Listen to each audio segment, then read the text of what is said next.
অন্তর্বর্তীকালীন সরকারের প্রধান ডক্টর ইউনূস চিনে।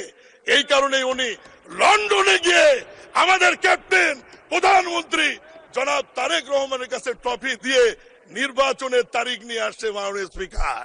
এতে মহামান্য রাষ্ট্রপতিকে নির্বাচিত করেছে আওয়ামী লীগ। শোনেন বিরোধী দল বন্ধুরা, মাননীয় স্পিকার, এই মহামান্য রাষ্ট্রপতির মুখ দিয়ে, এই রাষ্ট্রপতির বক্তব্যের মধ্য দিয়ে এই সংসদে আমরা বলেছি মহান স্বাধীনতার ঘোষক শহীদ রাষ্ট্রপতি জিয়াউর রহমান। এনসিপির এক নেতা বাইরে বলেছে জুলাই আগস্টের আন্দোলনে ছাত্র জনতা খেলেছে আর ট্রফি বিএনপি নিয়ে বসে আছে। আমি বলতে চাই, জুলাই আগস্টের আন্দোলন ছাত্র জনতার সাথে আমরা সবাই ছিলাম। ট্রফি আমরা কারো কাছে নিতে যাইনি। ক্যাপ্টেনকে এটা অন্তর্বর্তীকালীন সরকারের প্রধান ডক্টর ইউনূস চিনে।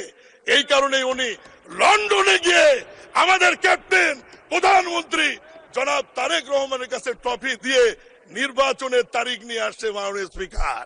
এতেই প্রমাণিত হয় ছাত্র জনতার আন্দোলনের নেতৃত্বের মূল ভূমিকা কোন দলের ছিল, কোন নেতার ছিল।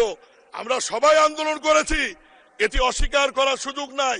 কিন্তু ক্যাপ্টেন একজনই থাকে, যে ক্যাপ্টেনের কাছে অন্তর্বর্তীকালীন সরকারের প্রধান লন্ডনে গিয়ে আলোচনা করে নির্বাচনের তারিখ নিয়ে আসছে বলেই এদেশে একটি অবাধ সুষ্ঠু নিরপেক্ষ নির্বাচন হয়েছে এবং সেই নির্বাচনের মধ্য দিয়ে বিরোধী দল এবং আমরা আজকে একটি ঐতিহাসিক সংসদে এসে উপস্থিত হতে পেরেছি।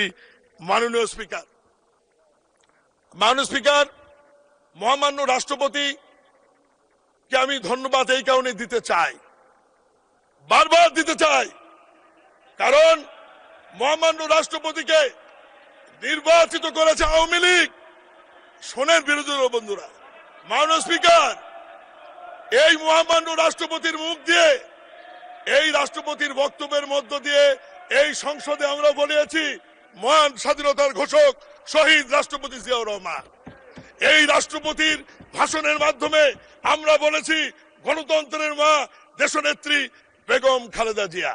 এই মহামান্য রাষ্ট্রপতি আওয়ামী লীগের দ্বারা নির্বাচিত, উনি বক্তব্য বলেছেন আওয়ামী লীগ ফ্যাসিস্ট, আওয়ামী লীগ স্বৈরাচার, আওয়ামী লীগ ভোটচোর।